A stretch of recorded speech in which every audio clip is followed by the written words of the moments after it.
കൊച്ചി പുറംകടലിൽ മറിഞ്ഞ കപ്പലിലെ കൂടുതൽ കണ്ടെയ്നറുകൾ കൊല്ലം തിരുവനന്തപുരം തീരങ്ങളിൽ അടിഞ്ഞു. കടൽമാർഗവും കരമാർഗവും കണ്ടെയ്നർ നീക്കം ചെയ്യാൻ ആരംഭിച്ചു. കൊല്ലം തുറമുഖത്ത് എത്തിച്ച കണ്ടെയ്നറുകൾ കരയ്ക്ക് കയറ്റി. കസ്റ്റംസിന്റെ അനുമതി ലഭിച്ചാൽ ഉടൻ കണ്ടെയ്നർ പൊളിക്കാൻ ആരംഭിക്കും. തീരത്തടിഞ്ഞ കണ്ടെയ്നറുകൾക്കുള്ളിൽ നിന്ന് പുറത്തുവന്ന വസ്തുക്കൾ പൊല്യൂഷൻ കൺട്രോൾ ബോർഡ് നീക്കം ചെയ്യും.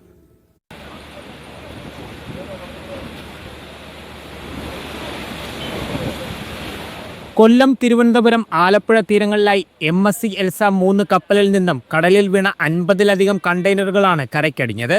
പുലർച്ചെ 3:30-യോടെയാണ് വർക്കരയിലും അഞ്ചുതെങ്ങിലും കണ്ടെയ്നറുകൾ എത്തിയത്. നിർദ്ദേശം മറികടന്ന് അഞ്ചുതെങ്ങിൽ മത്സ്യത്തൊഴിലാളികൾ കണ്ടെയ്നറിൽ നിന്നുള്ള ചാക്കുകൾ വാരി കരയ്ക്കെത്തിച്ചു.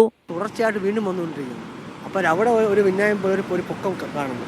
പോലീസുകാരെന്ന് പറഞ്ഞു ഇത് കെമിക്കലാണ്, ആരും തുടരുന്നത്. അപ്പോൾ എൻ്റെ വള്ളത്തിൻ്റെ ഒരു പീസ് 5 മാമ്പഴം കൂടെ പോകുന്നു. കൊല്ലം തുറമുഖത്തെത്തിച്ച കണ്ടെയ്നറുകൾ കരയ്ക്ക് കയറ്റി തുടങ്ങി. ജില്ലാ കളക്ടറുടെ മേൽനോട്ടത്തിലായിരുന്നു നടപടി. ഇത് കുറച്ച് ലോഡുണ്ട്.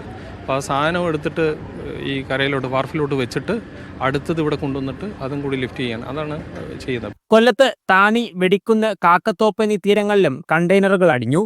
ശക്തികുളങ്ങരയിൽ എത്തിച്ച കണ്ടെയ്നറുകൾ ക്രെയിൻ ഉപയോഗിച്ച് കരയ്ക്ക് കയറ്റാൻ തുടങ്ങി. കസ്റ്റംസ് നിർദ്ദേശമനുസരിച്ചാകും തുടർ നടപടികൾ. നമുക്കൊരു ട്രെയിലർ വരാത്തൊരു സ്ഥലം, ഒരു പർട്ടിക്കുലർ ഏരിയ ആയതുകൊണ്ട് നമുക്കൊരു ഗ്യാസ് കട്ടിങ് കൂടെ ഒരു 6-7 പീസസ് ആക്കിയിട്ട് മാത്രമേ നമുക്കിത് ഷിഫ്റ്റ് ചെയ്യാൻ പറ്റൂ. ഇതുവരെ കണ്ടെയ്നറുകൾക്കുള്ളിൽ നിന്ന് അപകടകരമായ ഒന്നും കരയ്ക്കടിഞ്ഞിട്ടില്ല. തീരത്തടിഞ്ഞ കണ്ടെയ്നറുകൾ എത്രയും വേഗം നീക്കം ചെയ്ത് ജനങ്ങളുടെ ആശങ്ക മാറ്റാനുള്ള ശ്രമത്തിലാണ് ജില്ലാ ഭരണകൂടങ്ങൾ. കൊല്ലത്ത് നിന്ന് ലിജോ റോളൻസ്, മീഡിയ 1.